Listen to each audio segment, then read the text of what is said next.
Okay, Carrie. Okay. Today is June 6th. You want to tell them which call this is? Yeah. This is June the 6th, 2021. You're a little bit weak. Okay. It's June the 6th, 2021. Is that better? Yes, a lot better. Okay.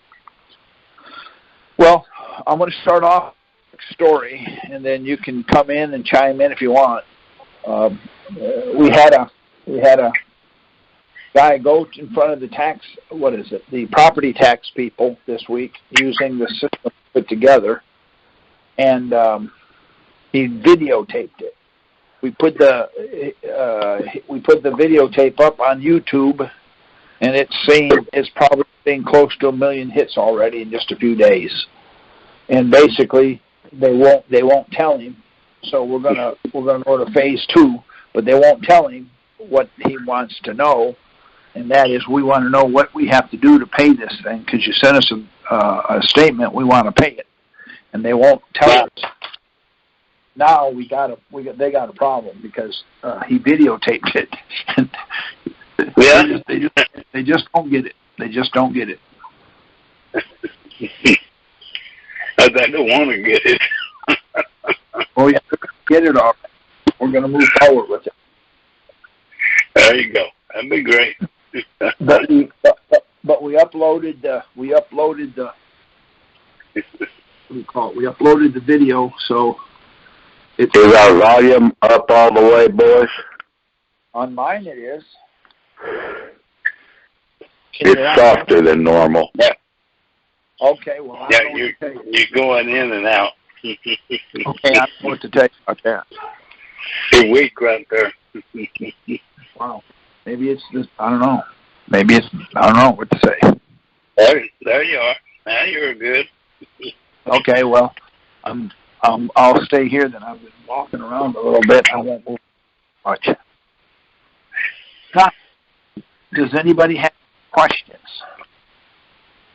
Anyone have any questions? Let's start off with questions. I have a question. Come on. Okay. Kerry, I watched that video also, and I just wonder what would have happened. He said U.S. dollars on there, and he should have brought up 31 U.S.C. 3124 and 18 U.S.C. Title 8 or Section 8. Well, we will. We're going to, but we don't want to say that yet. And that's not what he said. He said he wanted U.S. Dollars. And see, there's no U.S. dollars. See? So that's what we wanted him to say. So what we're going to do is we're going to bring it to him now. See, he said we want U.S. dollars. See, we got dollars defined on our glossary page that has. See, dollar is defined as a unit of measure in gold and silver. Now, I want you to think about this. A gallon is a unit of measure of a liquid. So, if somebody told you that you owe me 500 gallons, what would you have to say? Of what? There you go. You have to say gallon of what? So by him saying U.S. dollars, we're perfectly in harmony with what species. The word species is metallic money. In other words, what kind of money? What kind of dollars? In other words, you're saying dollars. That's a unit of measure. What unit of measure do you want? If they say currency, we're going to go get pesos because pesos is a currency. See, we have to know. He said U.S. dollars. Well, U.S. dollars don't exist. U.S. Federal Reserve notes exist. See, so dollars stopped existing in 1971. So they're in a bind now, and we're going to use that as our driving force. But the guy said, that's the end of my testimony, and he kind of left. I just thought the guy did a marvelous job. Okay. And thank you for watching that video. I appreciate it. Yeah, it was pretty interesting. The guy shot himself in the foot. Well, he did, and then he reloaded. I said, we're doing the best we can with what we have, and they won't let us do it. So the default went out today. We sent the man a default saying, well, we still don't know what species the dollars are figured in, because we gave him his choice, and he said U.S. dollars. Well, what species is the U.S. dollar figured in? So a dollar is a unit of measure of gold and silver. See, just like if I told you, well, I need 42 quarts. Okay, I'll bring you 42 quarts, and that's what we're going to do. If he doesn't tell us, we're going to bring him 42 quarts, or we're going to bring him whatever they say, and we're going to bring him dollars. We're going to go bust open a monopoly set and say, here's dollars right here, and we can buy the railroad, we can buy boardwalk. That's all U.S. So we're bringing you U.S. stuff that we can buy U.S. property with, and here it is. We have no way of telling them. So we're fixing to unleash a can of whoop ass on them here pretty quick. Yeah, I sent a note to Ed and asked him to forward it to you. It was regarding 18 USC 912. Right. Does that have any bearing on this overall approach? Well, let me look it up real quick. Title 18. I don't know if he's received that yet or not. I just sent that to him a while ago. Okay, what was Yeah, that? Ed put it. Section what? I can read it to you. That's okay. Section what? So I can read along with Yeah, you. go ahead and do that. 912. Okay, let me write that down. 912. And now, as you read it, that would be fine. Go ahead and read it and see what it says. Okay, so whoever. What's that? Can't hardly hear you. You keep going down. Let me plug my battery. Still can't. Okay, is that better? Yeah. Yeah. Okay, go ahead and read it.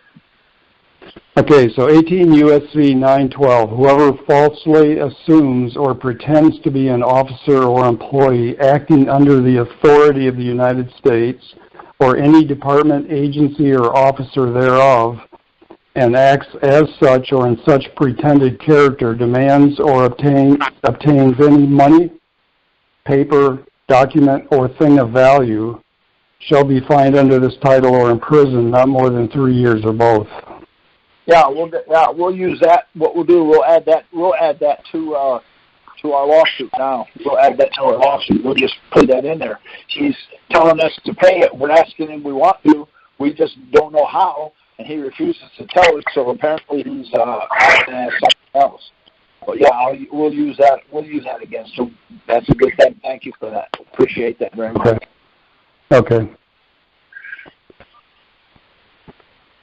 Does anybody else have a question? Thank you for bringing that to my attention there.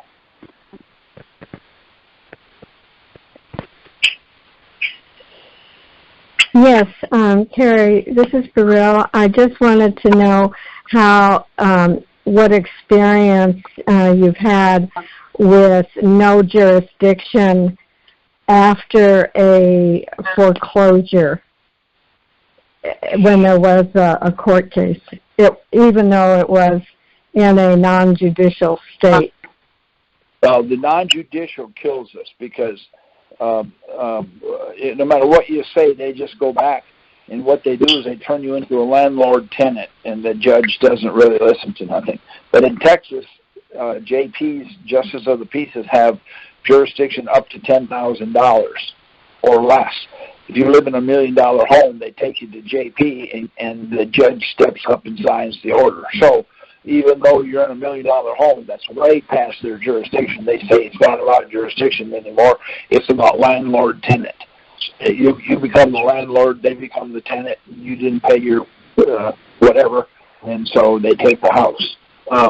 We're working on some things. I got some people that are helping us work on some things on that. But the like I said, what we're doing is we're doing some tax returns that are giving us our money back. So if they take your $1 million house, we have a way of recapturing the $1 million. Like I said, we're trying to do some other things to help with alleviate as much as we can. Thank you for that It's kind of hard to hear you, but Well, I don't know what to say. I mean, I don't know what else I can do. Okay. Okay, so right now, as far as non-judicial states go, even though they can't prove any kind of lien or note, what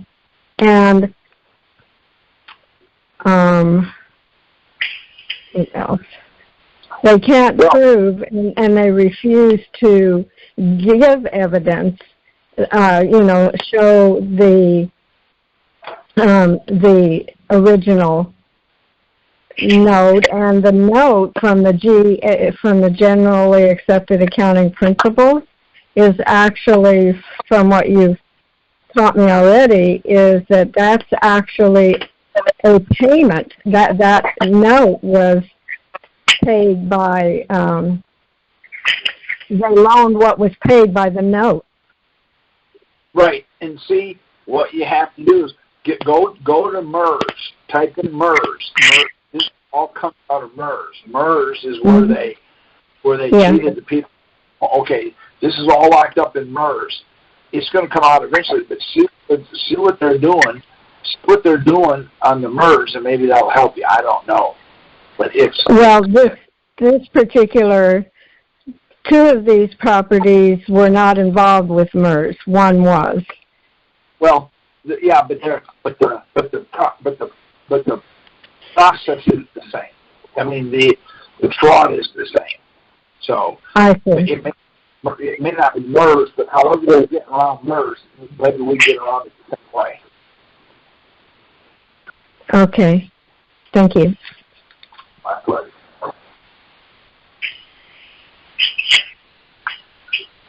Next.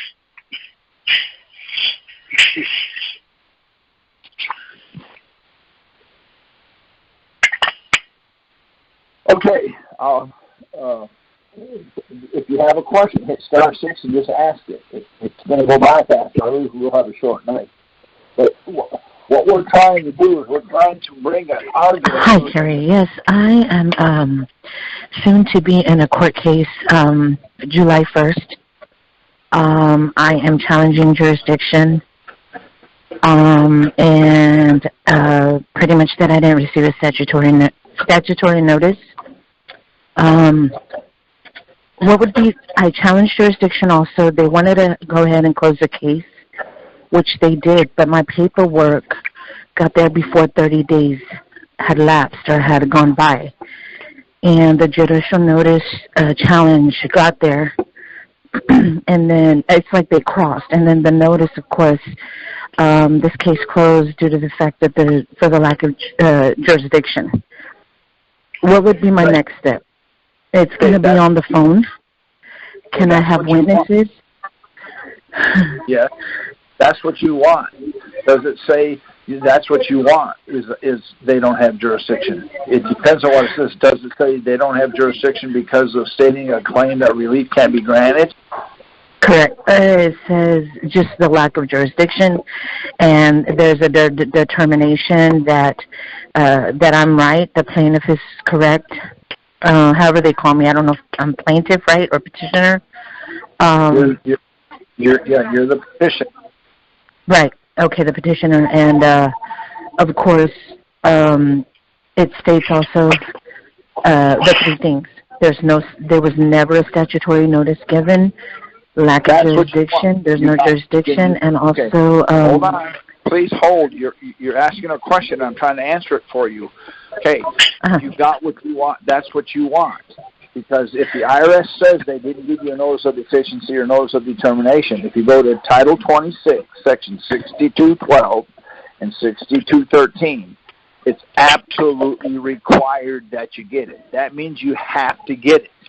And if you didn't get it, that means they violated Title 26 and they have no claim to anything. So yes, it says, go ahead, finish the story, then I'll try to answer for you. Go ahead.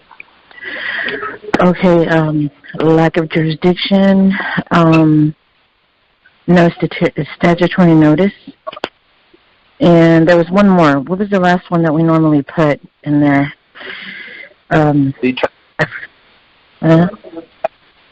Do you have your client? Do you have your order there? I do, but it's like not in front of me. So okay. I can email it to you. I can email it to you. Okay. Or I believe you got what you wanted. So now all you have to do is have. I believe you got what you wanted. So you're good. Okay, good. Okay, thank you.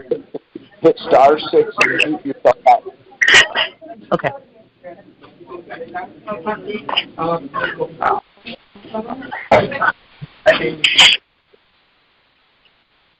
Okay. Now, what hers says is they don't have jurisdiction on the grounds, and they tell you why they don't have jurisdiction.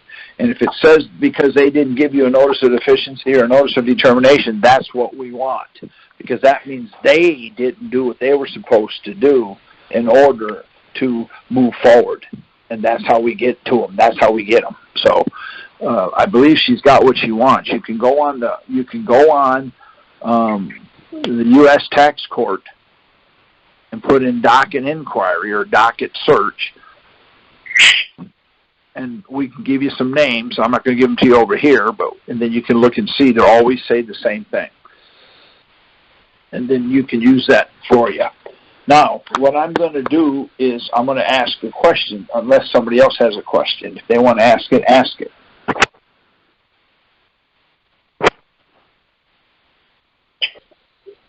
Okay.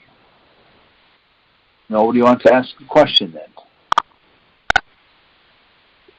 Kerry. You copy, Kerry? Go ahead. Kerry, how many amendments when they deny you for that, what is it, I forgot. But when they deny you and we amend the petition, how many petitions can we amend? Until it's done. So we keep amending it if they keep rejecting it for yeah. Say, okay. Yeah. Now I want to ask you a question. Does anybody on here not a taxpayer? Is anybody on the call tonight not a taxpayer?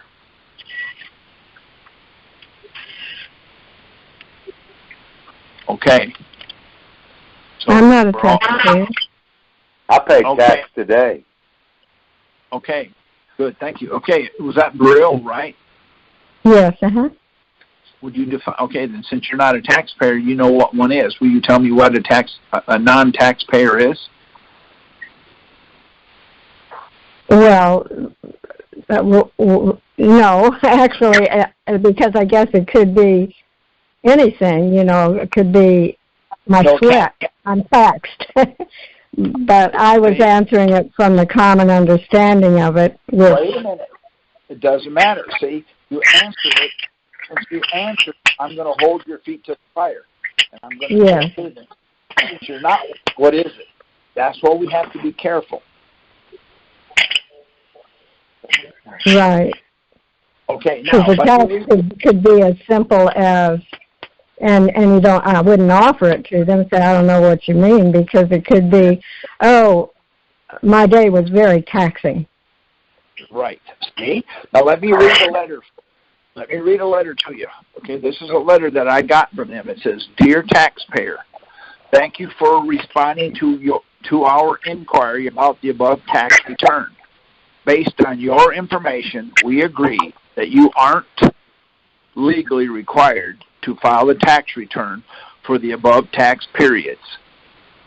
We are taking no further action at this time."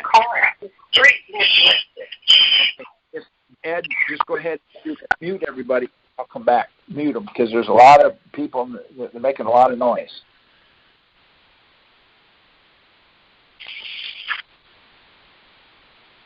Okay.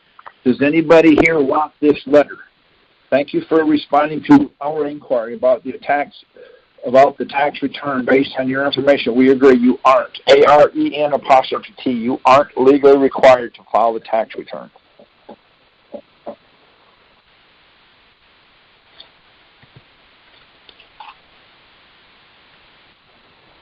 They did call you a taxpayer at the beginning of the letter, though, didn't they?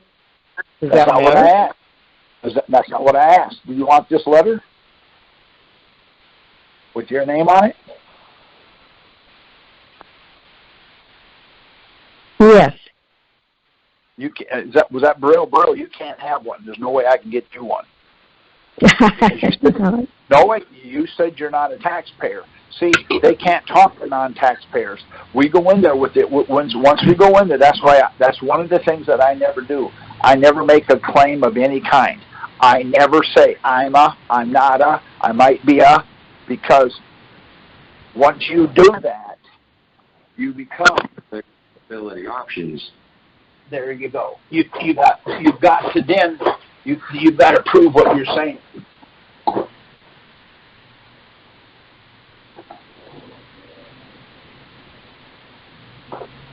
Does that make sense? Like they have to. No, they don't. You said, I asked, anybody here not a taxpayer? You said, I'm not. Since you said you're not a taxpayer, when I asked you what's a taxpayer, you couldn't even tell me. So you don't know if you're a taxpayer or not. No, what I meant was they have to also say what they mean. Hold on. It doesn't matter. See, you already answered it. Now you're already on defense. I don't play defense. I told you that. I don't play defense. Mm-hmm. Oh. What I do is you can call me anything you want, as long as I get what I need out of the letter.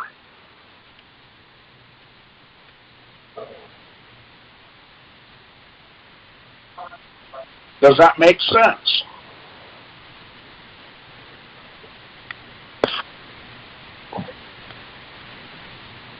Okay. Yes. What I do, see, I never answer any questions. I only ask. I ask all kinds of questions because it's my court. They work for me. So I ask questions. If they don't answer them, I put them in a position that they don't want to be in.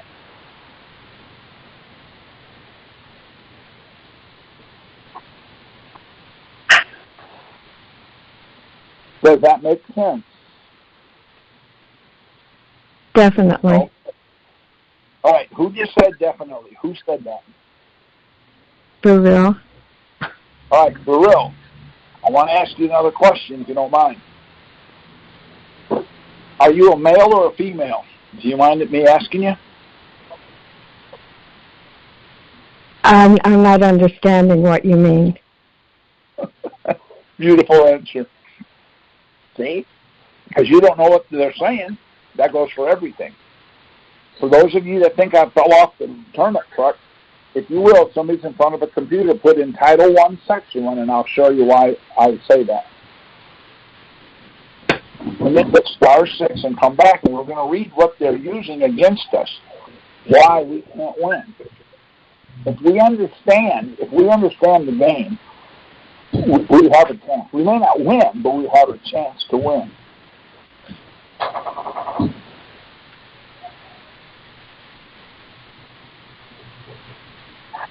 What was that last title you said? Title I, Section 1.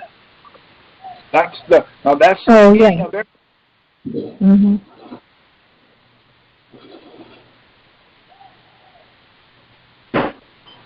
When that comes up, let me know you have it, and I'm going to let you read a couple of things in there, and then you'll see what they're doing to us and why we get snagged.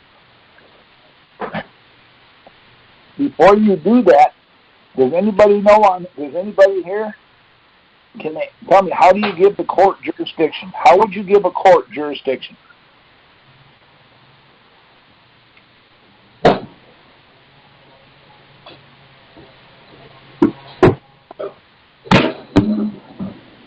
Nobody knows?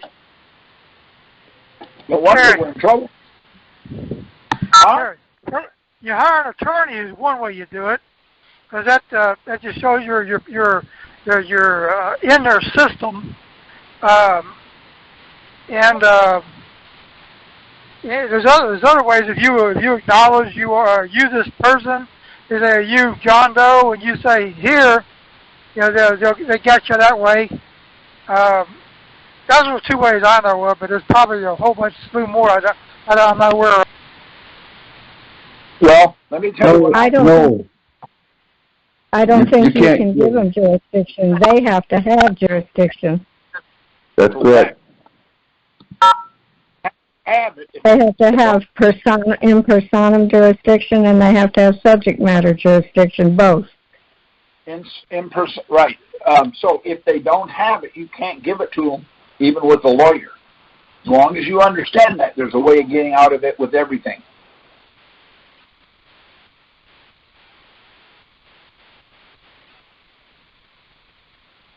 Has somebody looked up Title I, Section 1?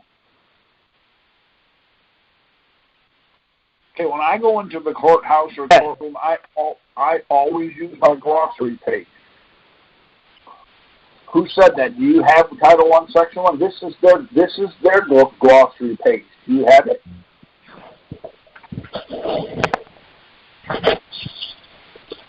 Yeah, I have it up. I think I do, at least. All right. Rules of construction? No, it's going to say numbers, something about numbers and gender. Yes, words denoting number, gender, and so forth. Okay, now stop right there. I want you to read only the first line and then stop. In determining the meaning of any act of Congress, unless the context indicates otherwise. Now, who wrote Title 26?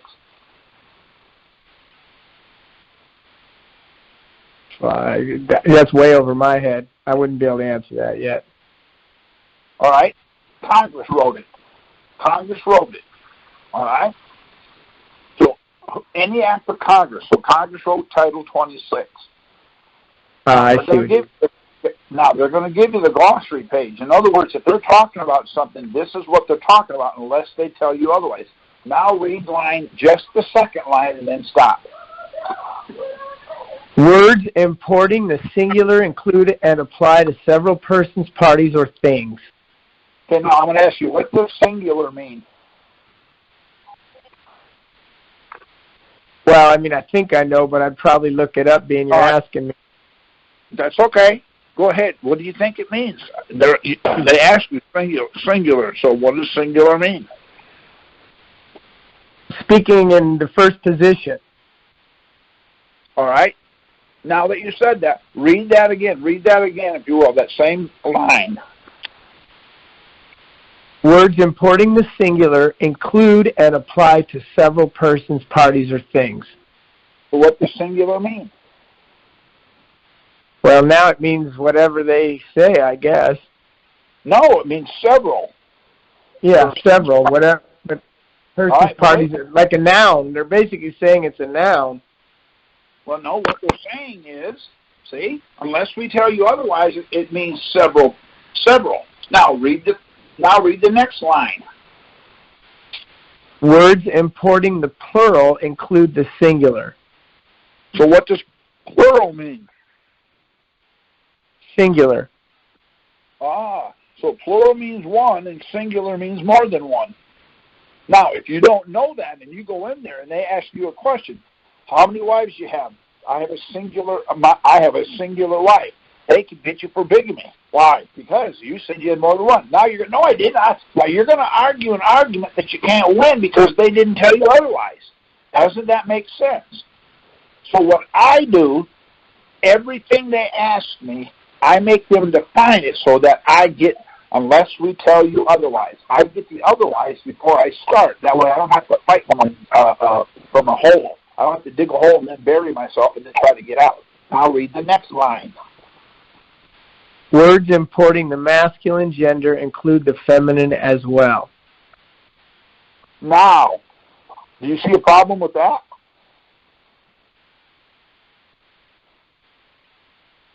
I don't see a problem with it, but... All right, now hold on.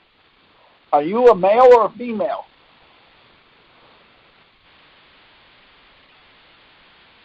Well, if I tell you I don't understand the question, but I'm a male. All right. I could in court say he's a female. I could say that because it says right there, male means female and female means male. See? Now, unless you know. So I would say, I don't know. Are you a male or female? I don't know. What do you mean by that?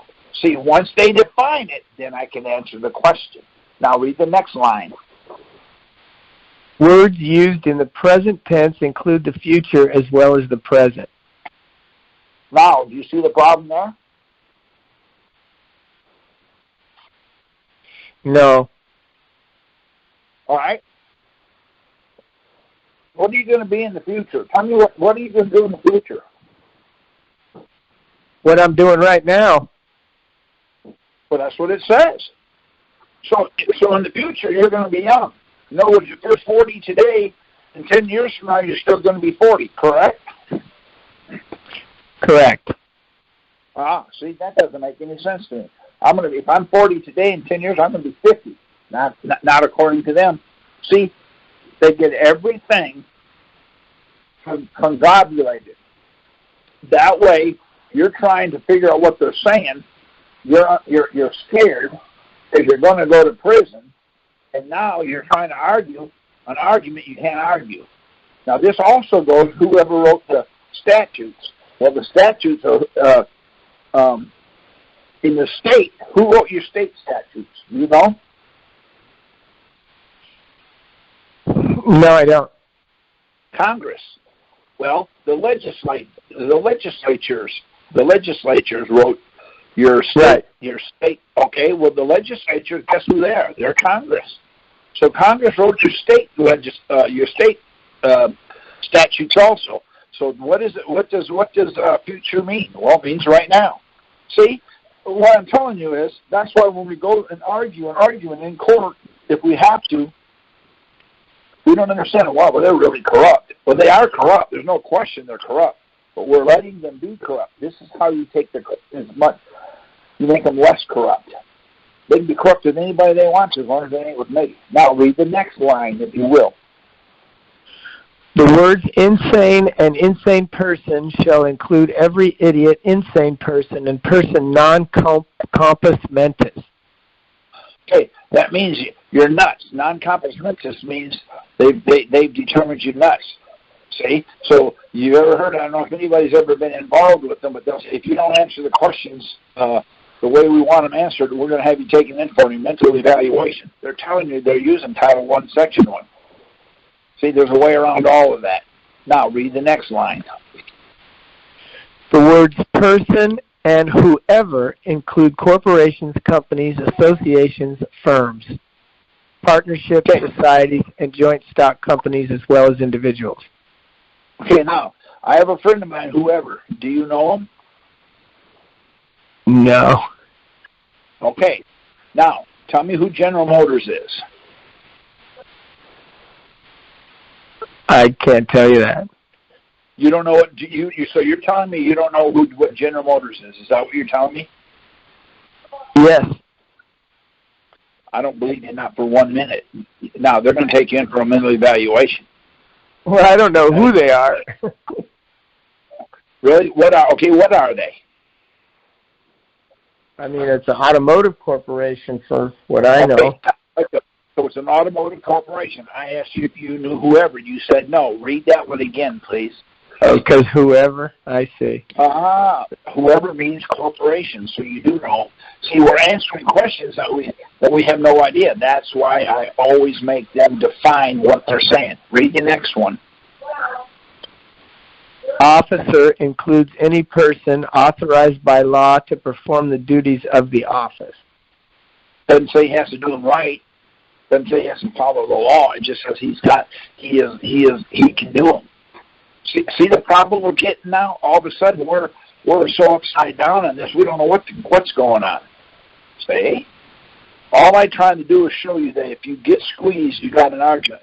If you did a speeding ticket, you go to court and When you ask the cop anything that you ask him, he can answer it any way he wants. Why? Because he's got the ability to do that. Why? Because they said he did. See the problem we have? We have to understand this going in so that when we go in, we have a great argument that they can't meet. Now let's read the next one. Signature or subscription includes a mark when the person making the same intended it as such. Okay, so if you get a letter in the mail from the judge and he's got a dot on this piece of paper, tell me what that dot is. Well, by this, it says that that's a signature. Ain't that something? So that's a signature. We're going to argue with the judge. I want an original blue ink signature. I'm not falling for none of this nonsense. Well, he just gave you a signature. Now I'll read the next one. Oath includes affirmation, and sworn includes affirmed. That's fine. We know what that's pretty obvious. Now I'll read the next one. Writing includes printing and typewriting and reproductions of visual symbols by photographing, multigraphing, mimeographing, manifolding, or otherwise. So that dot on a piece of paper is his signature. You can reproduce it as many times as you want. That's what it says. So if you get a dot on a piece of paper, and we already said that it was the judge's signature, you're waiting for an original blue ink signature, you'll never get one because you just got it. It says right there. They can reproduce it. So you got an original blue ink signature from a judge with just a dot on a piece of paper. Did you know that? So are you saying that if they came with a warrant and there was just a dot on there, that would be good enough? Okay, let's read that again. Huh? Writing includes... Go ahead. Yeah, writing includes printing and typewriting and reproductions of visual symbols by photographing, multigraphing, mimeographing, manifolding, or otherwise. So, a dot on a piece of paper is the judge's signature. If they got a warrant and they print out 50 warrants, and then they fill them in, you can say, I want to see the original blue ink signature from the judge. You got it. A dot on a piece of paper, the 50th generation, that's an original blue ink signature by the judge, according to Title 1, Section 1. Isn't that what that says? That's what I think it says.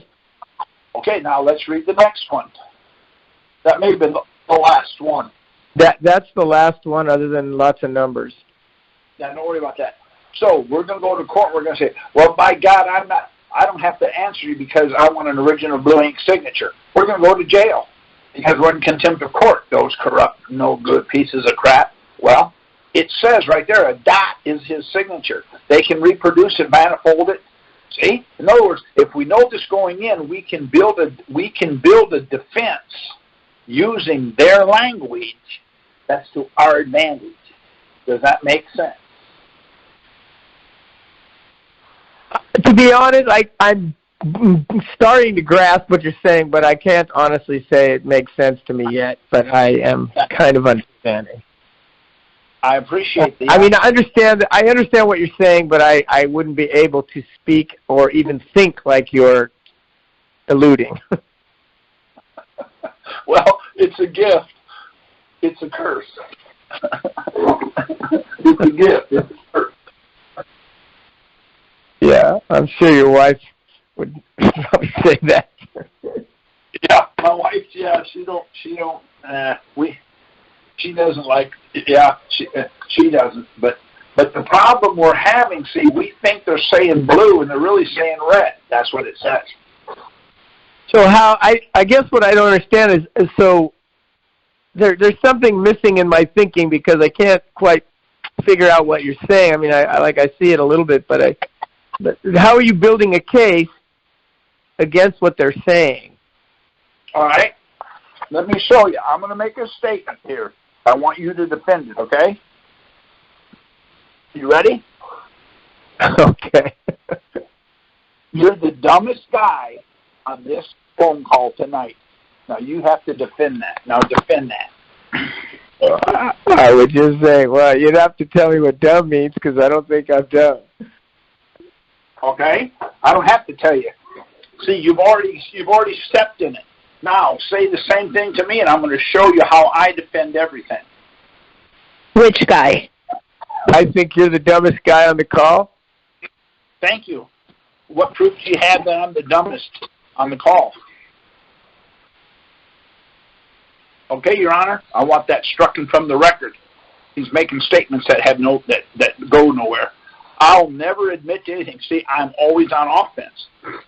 So, by me saying you're the dumbest, and you say, well, I don't know what to say. I don't think I'm that dumb. What you're doing is, then I would say, okay, since you're not that dumb, tell me what dumb means. Now, you're on defense. You say, well, it's somebody who's got a low IQ. Well, that doesn't mean they're dumb. That just means they got a low IQ. See, no matter what you say, because of their language, they got you. So, what I try to do is I try to defend myself without defending myself. I try to defend myself on offense at all times. I'm never on defense. So if I'm never on defense, they can't score on me, can they? Right. I guess I just have to keep listening till I understand better what it is that like I said, I know what you're saying. I just don't know how to say it. Or think it. It's more like I don't know how to think that way at the beginning, yet. Well, are you educated? Have you been to college? No. Okay. If you have been, that's even worse. See, I have a PhD. I have a public high school diploma. And so, you see, what happens is it's all into what they say. In other words, let's say you call the junkyard and you say, look, I got a dent. I got a red truck. It's a pickup truck. It's a half-ton. I got a dent in the hood and I need a hood. He says, yeah, we got 12 of them. Come get one. You drive down there and he puts it in the back of your truck. You pay for it and go home and it won't fit. Why won't it fit? Because I didn't specify what hood I was looking for? That's what I do right there. I make them specify the hood. Well, what kind of hood? What year? What model? What make? Okay. And that's what I'm trying to show you. That's what I try to do. Title 26 is it's about it's almost a foot thick. So it's got 16,000 pages in it. Are you interested in memorizing it? I can teach you how to memorize it over the weekend. I don't even know what to say. I can't even memorize a phone number, so I'd be surprised. Okay, I'm telling you, I can teach you how to memorize 16,000 pages over the weekend. I can do it. Okay. Now, you're in front of a computer. Would you look up one more thing, and I'm going to show you how to do it. Sure. Okay, put in your search engine 1040 instructions. While you're looking that up, I'll go to someone else, and then when you get it there, let me know you're there, and we'll put you back on, and I'm going to let you read it, and you're going to know it. You're going to know Title 26 tonight better than you've ever known it in your life. You said M40? No, 1040. Oh, okay. The 1040 instructions. Okay. I got it. All right, go to page 108.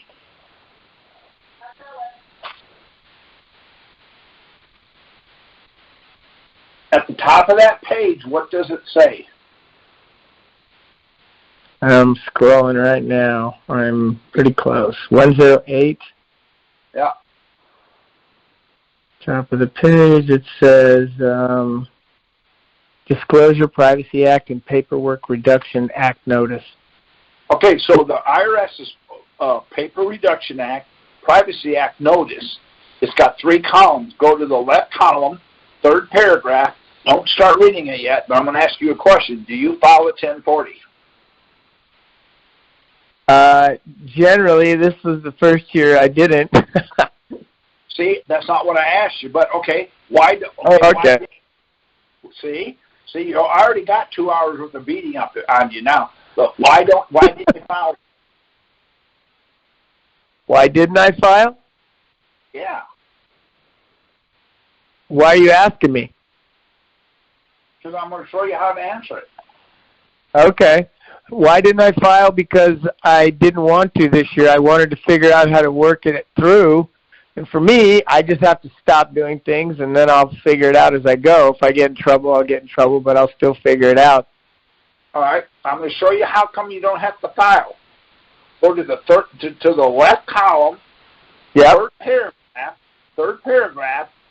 Do not read it fast because I'm going to stop you so we can define what they're saying so you can understand why you're not liable to file a 1040. Go ahead. Read it.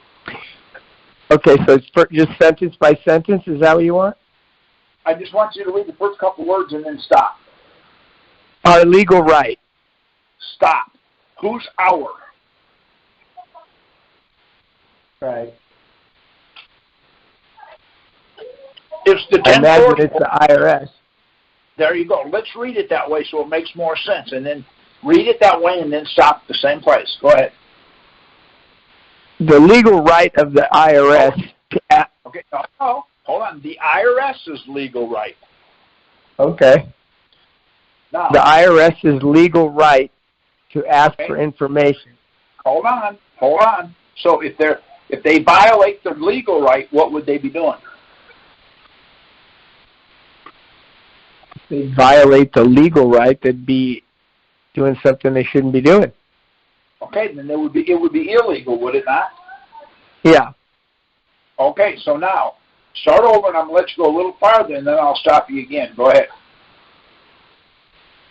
The IRS's legal right to ask for information is Internal Revenue Code sections 6001, 6011, and 6012A, and their regulations.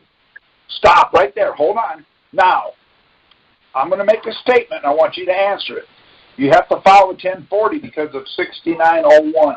But what did I just do?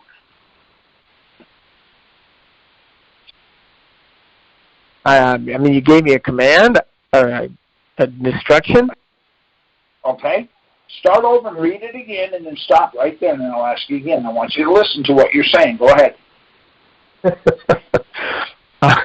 The IRS's legal right to ask for information.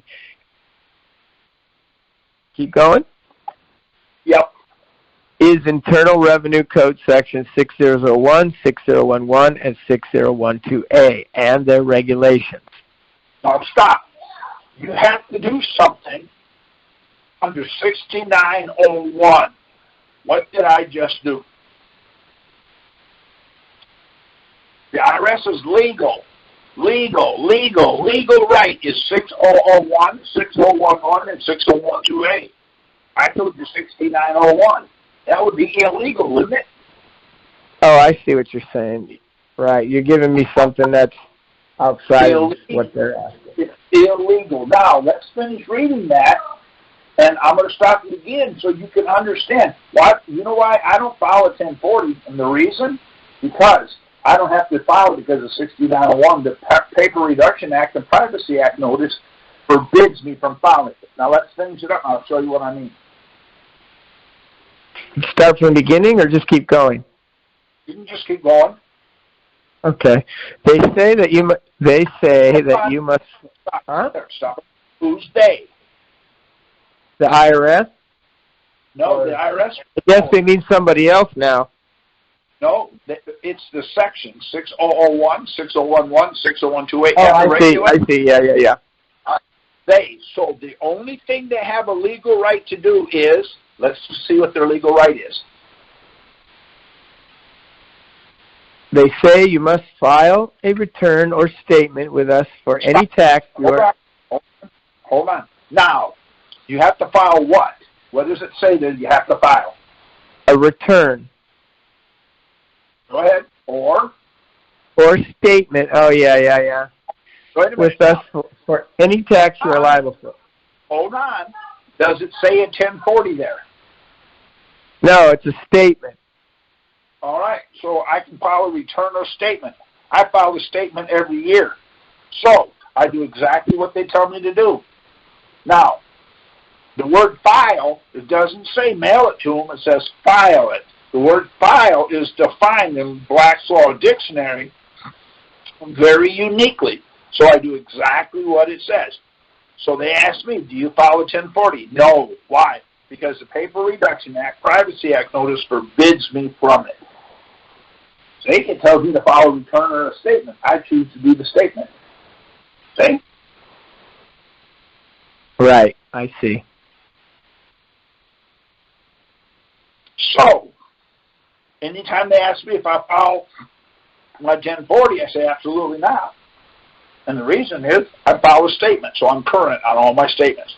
I'm current on all my statements. So I'm current on every tax return there is. I stopped filing a 1040 in 1988. So you just make a statement. There you go. That's what it says. I love it. I mean, I can't figure out. I get what you're saying, though. I do. I get what you're saying, but I appreciate you walking me through it like this. Thank you. Now, do you want to know what statement I file every year? Up yours? Yes, sir. Really close to it. Eat shit and die. And then I file it in a file, just like Black's Law tells you to. They don't say mail it in, it says file it. So the IRS says, well, you didn't file your 1040. Of course not. Your own Paper Reduction Act, Privacy Act notice forbids me from it. But I'm current on all my statements. And I got the law back, and don't I? Yeah, that's pretty sharp. Well, under 6901, you have to file the 1040. Yeah, if you don't take that back, I'll have you in front of a judge, and you can explain it why you're doing things illegal. It says right there. Those are the only three things they can talk about. Anything else they talk about would be illegal. I want to show you how powerful this is. If I ask you to go to First and Main, go in the stop and go there, ask for Bubba, pick up 45 pounds of cocaine, put it in your car and drive it to Second and Third, drop it off and give it that to the Bubba's brother, would you do that? No. Why is that? Because it's illegal. All right. So. Or too risky, whatever, but not a good idea. No, it's illegal. Don't care about risky. It's illegal. So the IRS says to you, you have to file a 1040 because of 6901. They just told me to go get some coke. I ain't doing it. Why? It's illegal. Let's go see a judge. And so if you do this, like you're just talking to me here, would it be over that fast in court because you just blew them out that way? When I was indicted, we had 34 of us went to court. 33 went to prison. I was getting the most time. I was getting 55 years.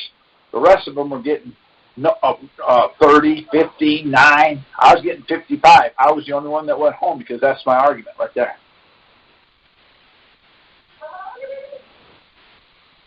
Wow, that's awesome. Now, does that make sense? Oh, everything you say makes sense. Can I spit it out that way? That's the trick, right? I mean, everything you say makes sense. Okay. No one else is doing it this way because they're going in and they're saying, I don't file because I'm a non-resident alien. Now, let me ask you a question. Are you a non-resident alien? Are you a U.S. citizen? Or are you a American national? Or are you something else? Well, I'm working to be a national, but I guess at this time I'm a U.S. citizen. Okay, stop right there. What's a national? Tell me what it is. You want to be one, you're going to be one, so what is it?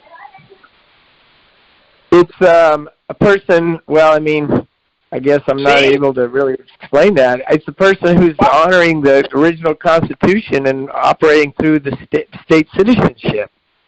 No. That's not what a national is. A national is a baseball team. I'm watching it. See? Do you see what you did? See, you walked right I told you I can't do what you do. I know. So when they asked me, are you a non-resident alien? I said, hell if I know. What is one so I can tell you? See, I always go back to what the words say. Now let me ask you a question. Are you married? When you say, are you going to ask me a question, is this when you're putting me on the spot so I can... I know. Are you married? Yeah, you see, I'm stuck because I know I'm going to answer the question. Yeah, I'm married. Okay. So you're still working, huh? I'm still working. Good, because you're married to your job, correct? Yeah, right. I see. Define what do you mean by married? There you go. See how simple this becomes? You do, because if you get used to doing, are you married? I don't know. What does married mean? Well, it means you got 3 ears. Then I'm not married, bud. Never have been. See, I've been married, believe it or not, I've been married 17 times. I'm 67 years old. I've been married 17 times. Lots of different things? Oh, I've had 17 jobs. Every time I do a job, I'm self-employed, so every time I do a job, it's a new married to that job till it's done. I've only had one wife. Now, I know that sounds stupid, but you see, unless I know what you're saying, that protects me from them using Title I, Section 1 on me. Don't that make sense? Yes, it does make sense. Have you ever had a dog?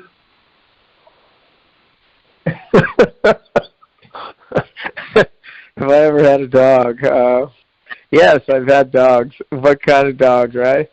Too late now. So your wife, you really think she's that bad, huh? Your wife's a dog? Do you see what you're doing? I told you. I don't know. What is it? You're killing me. Oh, no, you're killing yourself. I'm giving you. I knew you'd say that. Okay. But that's what I do right there. And what it does for you is it helps you in anything you do.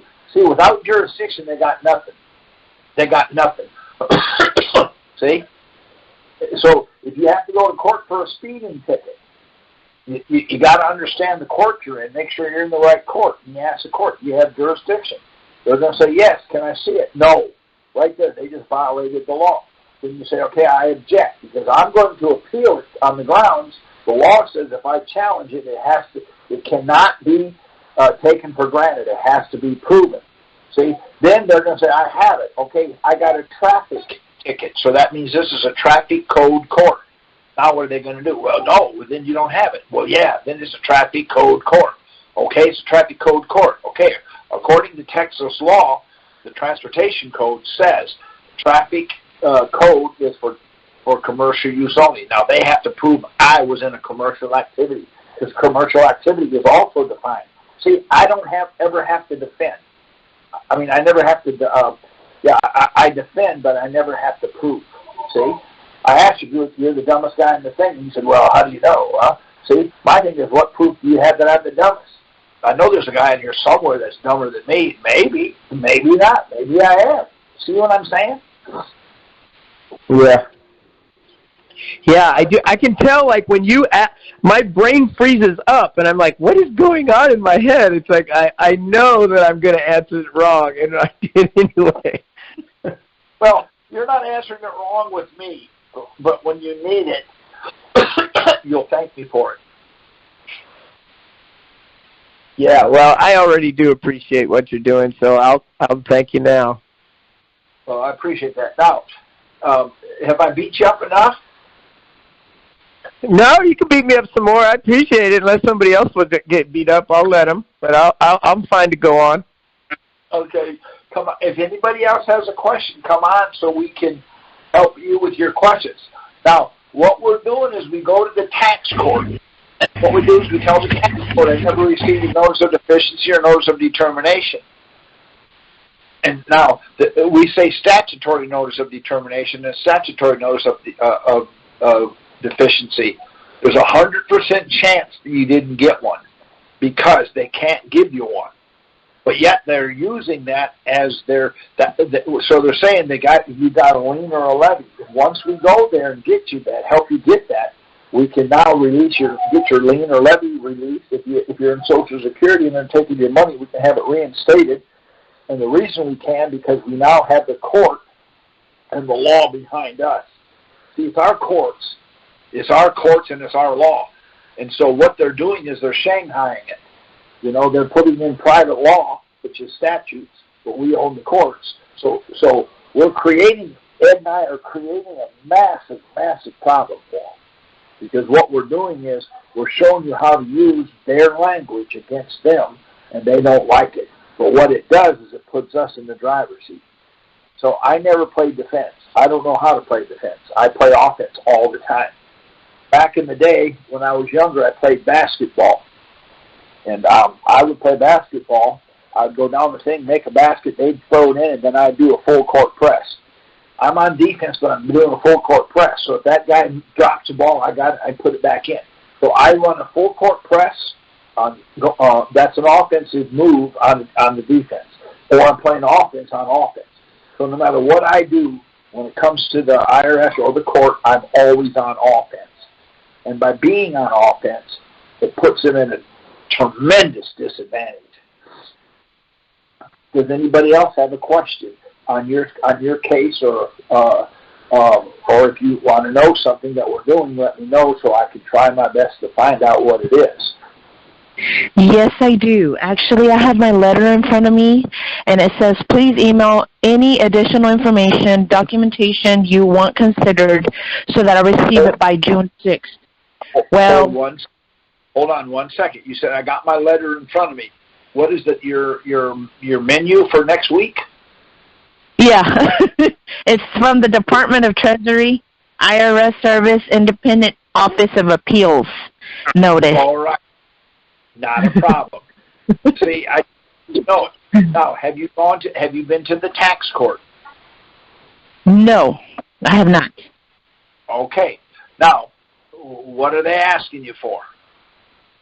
They are asking me for any additional information, and they must receive it by June 6th. Okay. What I would do, I do not give legal advice. So would you say that to me? Say that back to me. I don't give legal advice. I don't. Say, Carrie does not give legal advice. Carrie does not give legal advice, correct. Okay, what I would do is I would just download what he just said, and I would print that page, and I would highlight that. I would highlight that paragraph. You don't need to give them a whole lot. Send it back to them saying, you only have a legal right in 6001, 6011, 6012A, and their regulations. See, and send it back to them. Now you've got something that you can put in your file. That way when you get there, if they make you talk to an IRS agent and they say to you, is there a reason you didn't file your 1040 form? Well, of course. You told me I couldn't. See, now they're on defense. See, so I'm assuming it has to do with the tax return. Is that correct? It says regarding income. That's all it says. Okay, tax period ended December 2017. Okay. Would you like to... Okay, I want to ask you this. Do you know what income is?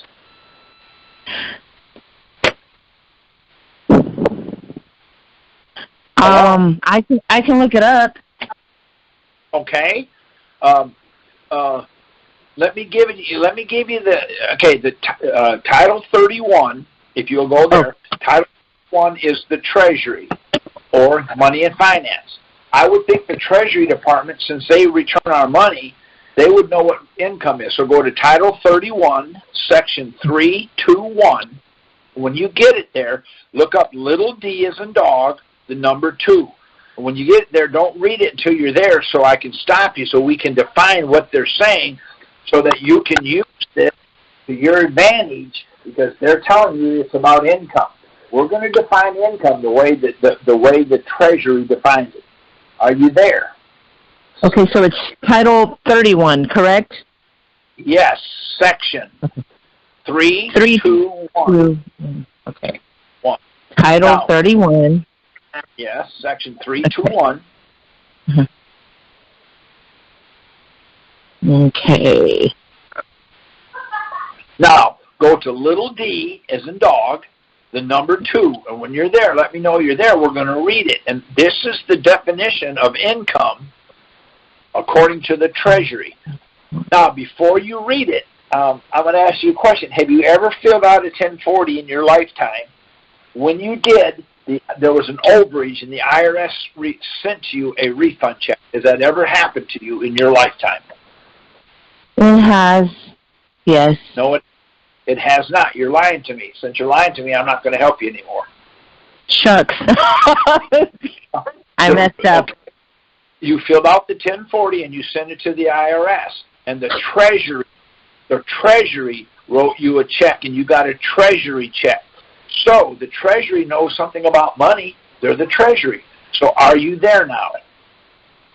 I'm here now. I'm here. Okay, now I want you to read just the first sentence and then stop. Go ahead. It says, the Secretary of the Treasury shall... No. 3, 2, 1, D is in dog. Oh, D. Okay, I'm going there. D, okay. Number 2. For purposes of the federal income, estate, and gift tax... Stop. Don't do that to me. Okay, now read that again. For the purposes of the federal income. Now, don't you think this is going to be important? Of course. So let's find out what the purposes of the federal income is. Now read the next section and then stop so we can talk about it. Go ahead. Estate and gift taxes. Okay, stop right there. Okay. So for the purposes of federal income, estate taxes and gift taxes. Now, go ahead. Property accepted under paragraph 1 shall be considered as a gift or bequest to or for the use of the United States. Stop right there. So tell me, what is the definition of income?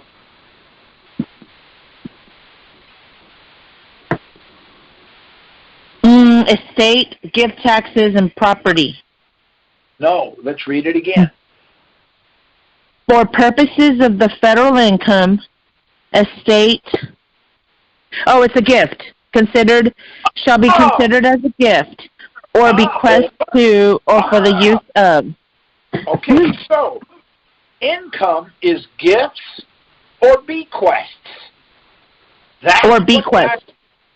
Okay, that's what the IRS has jurisdiction over, gifts and bequests.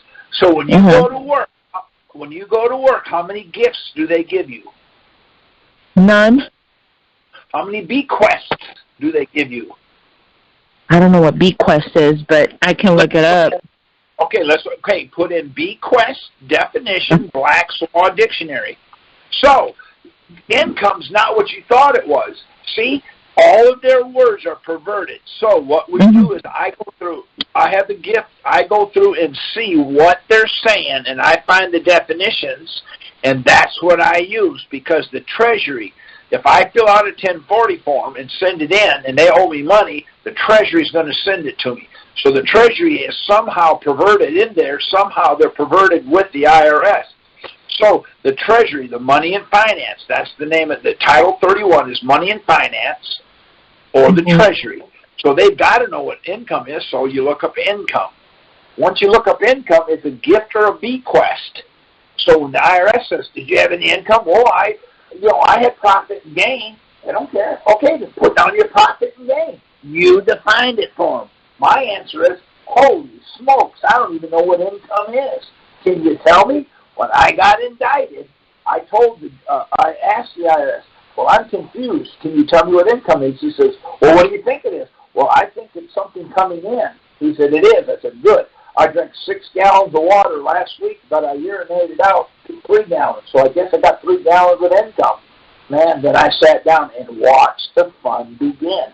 Because, see, do you see the problem? Income has 1,000,001. Now, what does bequest define as? Define income. I'm writing everything down as fast as I can. Now I'm going to go look bequest. Okay, bequest. Okay. Black Law Dictionary. Right. It says you have to follow 1040. Well, it's a gift. Okay. A bequest. A gift by will? There you go. It's just another name for a gift. So when you go to work, do you get gifts? I don't. I get Federal Reserve notes. So I'm going to have you write something down. Okay, Title 26. That's the income tax statute. Section 1371 through 1374. It says you cannot pay income taxes on debt. And guess what a note is? You look up the word note, it's a debt. So the IRS, what they're doing is they're half telling you everything. Does that make sense? They're what? They're half what? They're half telling you things. They're making you think. Correct. Yeah, I don't make any decisions. I refuse to make any kind of assertion of any kind. Now let me ask you a question. What state do you live in, if you don't mind me asking? Texas. Okay, I'm from Michigan. I was born in Michigan. In Michigan, we say you guys. What do you say in Texas? Define you guys first. Well, who are you referring to? You're the first person that ever did that, because if you'd have said y'all, then I would have said, well, you guys means I can jump off of a roof and fly. See, is that what it means? Well, no. Then see, that's exactly the answer you always give them. Then when I define it, you can say, oh, well, that ain't what that. Well, we would say jump off a roof and fly. That's what we would say. Do you see how you protected yourself against me? That was absolutely a brilliant answer. Now, what is income? You might want to print that. You might want to print that Title 31, Section 321D2, and highlight it. And when you answer them, say, I'm confused. You're asking me to do something with income. Here's the definition of income in Title 31, parentheses, the Treasury. Here's how they define it. I make no gifts or bequests. Please explain. Let them come back and say, well, that ain't what that means. Well, then what does it mean? Now you got them out. See, they're going to have to define it. Well, it's when you go to work to make money. Well, thank you. See, money, I have a glossary page. See, when I get in the sniffles with them, I give them my glossary page. As soon as they don't take it, now I have a free hand. See what I'm saying? So what happens, I've got money defined the way the Treasury defines it. I have money defined the way it is. So it's the money made. Well, money that I made would be gifts or bequests, dude. That's what it says. See, I run them in circles. Now, I want to ask you a question. Okay, I'm going to ask you a couple of questions. I want you to answer them if you can. If I eat eggs, would I be an egg eater? Hello? If you eat eggs, define egg eater. Egg eater? Oh, okay. Egg eater is someone who eats eggs. So if I eat eggs, would I be an egg eater?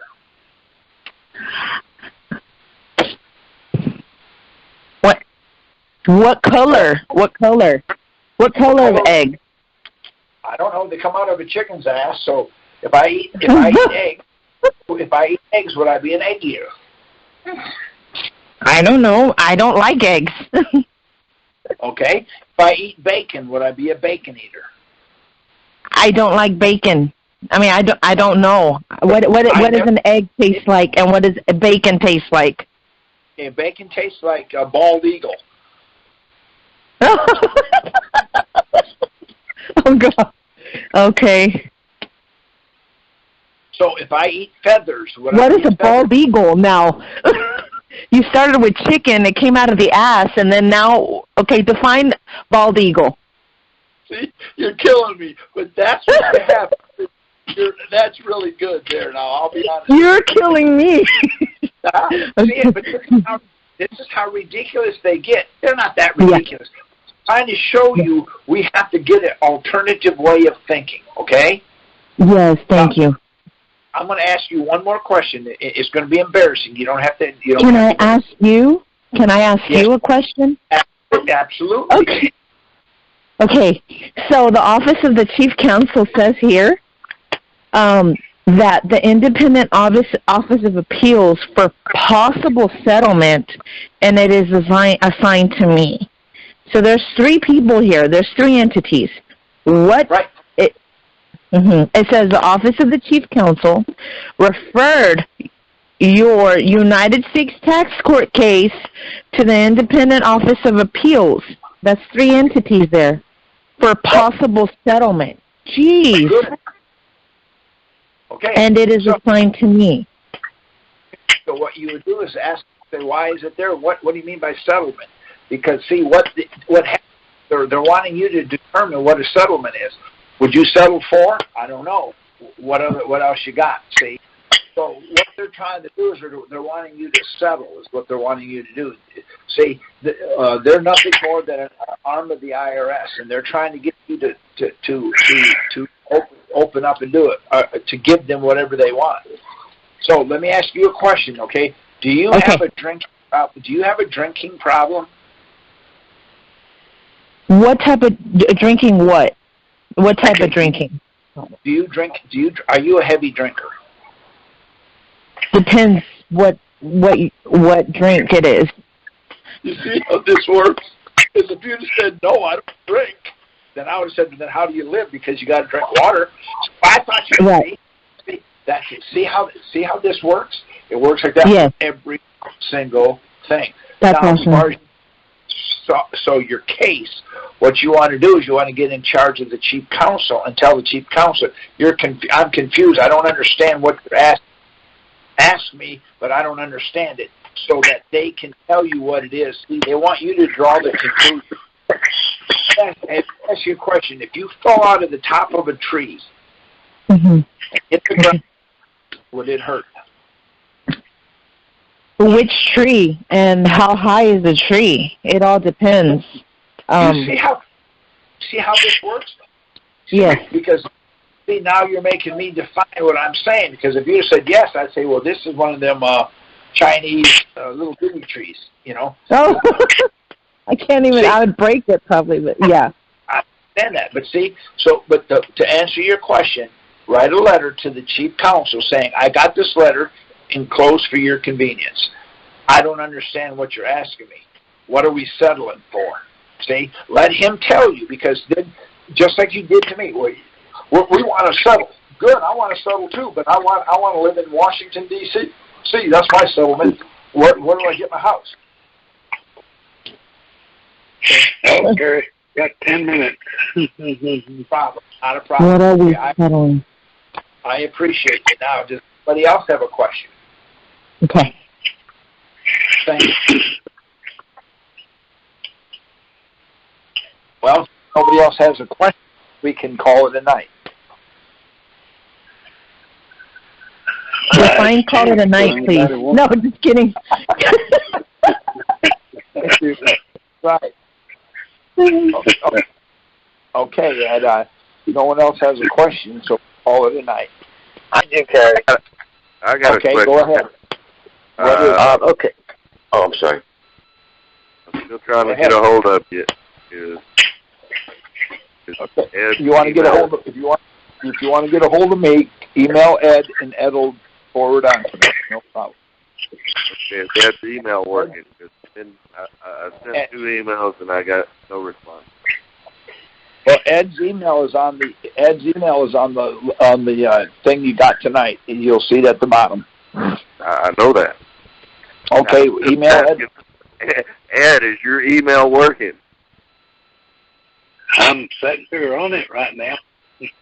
Okay, I sent you one last time we talked, and then I sent you one this morning.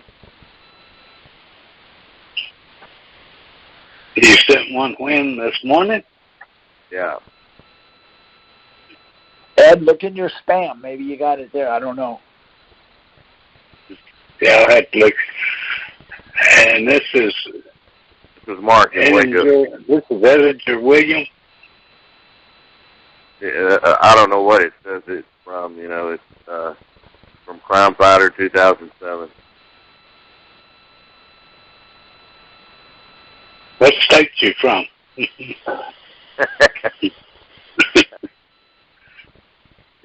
Yeah, the Republic.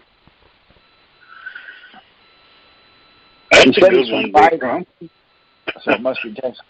Okay, now there was another person that had a question. Let's get that one done, too, and then we can call it a night. Hey, how you doing, Terry? I have a case going on. It's about 1.5 years now. Traffic. And I've been having Zoom appearances, probably about 8 or 10 of them.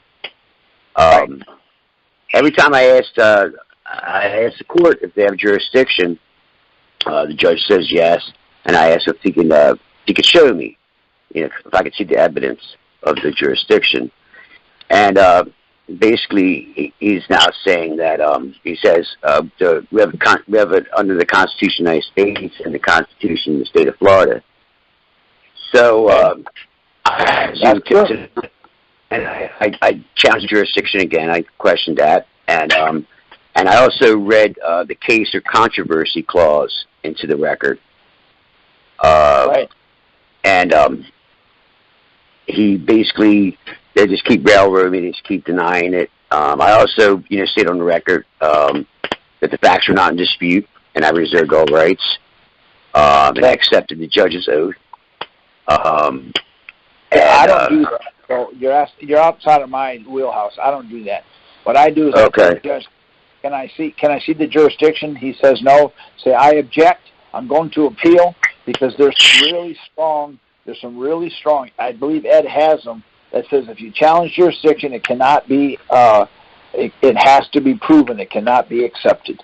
So and then just tell the judge, okay, I'm going to go ahead and appeal it. Do an appeal and appeal it because then you don't have to appeal it on the speeding. You appeal it on the fact that the judge won't show you what he is commanded to show you. I'm asking to see the jurisdiction. He refuses to show it to me. Now it doesn't matter what you did. If they'll rule in your favor. So don't get all upset and all that and stuff in the corner because you look crazy that way. People think I've lost it, but it doesn't really matter to me. And did he ask you to? What I do is when they ask me to plea, I always plea innocent until proven guilty. They always tell me, well, we don't have that plea. I say, okay, then we got a problem because you're going to make me plea something that I'm not. So then I'm going to go ahead and plea that I'm a 48-year-old Chinese man. And he says, you're not that either. Well, I'm not that, and I'm not that. We got a problem. So either I can tell the truth or I can lie. Which one is it? We got to tell the truth. Okay, then I'm innocent to proven guilty. I can't get that. See, there's my controversy. How do you plead? I'm innocent. You don't have that. Okay, then I'm in the wrong court. You don't have jurisdiction. Because if you had jurisdiction and you said the Florida Constitution, in the Florida Constitution it says I'm innocent until proven guilty, you're not letting me do it. So you're a liar, buddy. You're a liar. Because the Constitution that you just quoted me says I'm innocent until proven guilty. I'm innocent until proven guilty. You don't have it, then you don't have see, I argue that point because I can make that point easy and I can follow my argument. Rather than going in there and saying, I'm going to take your oath and I'm going to beat your children and I'm going to bite your wife and I'm going to, see, all of that, I don't get into that because, see, it's not about me and I don't argue that. I argue the law. In other words, he said that according to the Florida Constitution, the Florida Constitution, I guarantee you, says you're innocent until proven guilty. And now, if that's what it says, and he quoted that, now he won't show it to you, well, then you don't have jurisdiction, and I'm still saying I'm innocent until proven guilty. You can't be that. Okay, then I'm going to tell you this. I'm going to lie. I'm a 13-year-old girl. See, you can't say that. Why not? You just said I could lie. You're lying. See, now he's not going to waste a lot of time on it, even on the Zoom call. He's going to throw it out because he can't get across my thing. So when he's done, you're guilty, not a problem. I have a form that I made out, and then I challenge his. What I do is I send him a form saying, since you found me guilty, you said I owe $350, not a problem. What will you take for payment? They cannot accept Federal Reserve notes. That's the only mechanism we have. So I have a form that I've made out, and it basically says, what specie will you accept this payment? Then I use a federal law that says they can't use Federal Reserve notes under any condition. So then I fault them, I default them, I file the default and send the default in as payment. So yeah, I'm actually working on a 1020 right now for another case. I'm getting ready to mail out my notice of default now, or tomorrow, I should say. So yeah, I have a general idea how that works. Right, and see, that's how I do it. That's how I do it, because that way I don't have to get into it. I'm gonna accept your oath of office, or he's gonna say, well, I'm a JP or I'm a traffic court. I don't have to have an oath of office. So now he's against the Constitution anyway. See, in other words, I just try to get as many things, them to say as many things as I can that contradicts what they're saying. Then when I appeal, I can appeal it on the fact. He said that he said the Florida Constitution said I'm innocent until proven guilty. He said I can't have that. So he's violating it here, but he's not violating it there. See? And I just attack the way they do business, and it just seems to work better for me. Yeah, I attempted to do a conditional acceptance today, and they of course appointed a public defender on it, and I know I probably have to fire him to do this. Let me tell you how he'll quit. What you do is you write up a contract telling the public defender, I, public defender, blank, so he can write in his name, work for blank, put your name there. Then you tell the public defender, we're going to challenge jurisdiction, we're going to prove jurisdiction, and if I lose, I go to jail. If you do it any other way and we lose, you do the jail time or you pay the fine. He won't sign it, then you don't have a contract with him. When I got indicted, I told you when I got indicted, I wrote a contract that way. I wrote it up there and I hand wrote it and basically said, you're going to challenge it my way, and if I lose, I go to jail. If you challenge it your way and I lose, you go to jail. He said, I ain't signing that. I said, well, that's your problem, not mine. When we went out in front of the judge said, you can't write that. I said, watch me. I'm going to write one for you, too. I'm going to challenge it the way I see fit. I have a right to defend. Then I put all this together. The argument that I put together was using their language. Their language is so bad that I just tore their head off, completely tore their head off. It took them 9.5 hours to get 4 questions out of me that they could use, and those 4 questions were benign.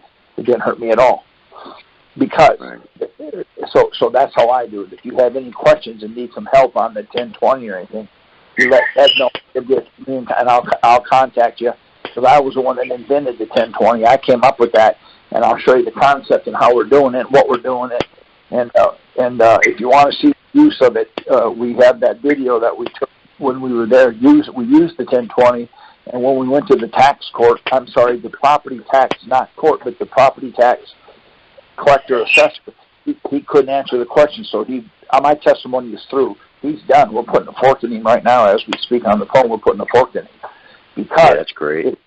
It's the way, if you understand what I'm doing, that guy tonight said, well, what I say makes sense, but he doesn't understand it. You have to understand what I'm doing because I'm so far outside the box that they can't understand it either. So we win almost all of them. We win most of them. Yeah, that's great. I see the power in it. It's beautiful. Okay. I appreciate your help and everything you do. Well, I appreciate that. Thank you. Okay, Ed. I guess that's okay. So it would be our next call will be on the 22nd. Appreciate all of you coming tonight. Was that somebody else wanted to add something? Just a quick one. So I was just referring back to what he said, I blank, and that's the prosecutor where it goes, work for, and then I put my name on there. Well, you could say, I, prosecutor, I, attorney, name, draw a line, write it in there. In other words, it's your contract. He won't sign it. Then he wants you to do a POA, a power of attorney, so he can say something. I said it was blue. He's going to say it was green. It's going to be green. So you put it in there, I, a prosecutor's name, and then write it in. Work for me, Carrie. And then you're going to say anything that Carrie, if Carrie wants to, use jurisdiction, then we use jurisdiction. If not, you're fired. See, in other words, I wrote the contract where if he signs it, he does what I say. If he breaks it, we're going to have his bark. I'm not going to play with him anymore. I'm done playing. Playing, all it does is get hurt. So this is for reals now. This is for real now. So write the contract. If he doesn't sign it, then you go to the judge, say, the prosecuting attorney or the public defender will not contract with me. Well, we got the standard contract, yes, but it ain't good enough. I'm better than them. I'm not. See, I just get along. Normally around here when I go to court, they just dismiss it because I disrupt the court so much. They just pretty much give me what they want. Uh-huh. Okay, folks. Thank you, Kurt. Thank you. And thank all of you. Good night. Thank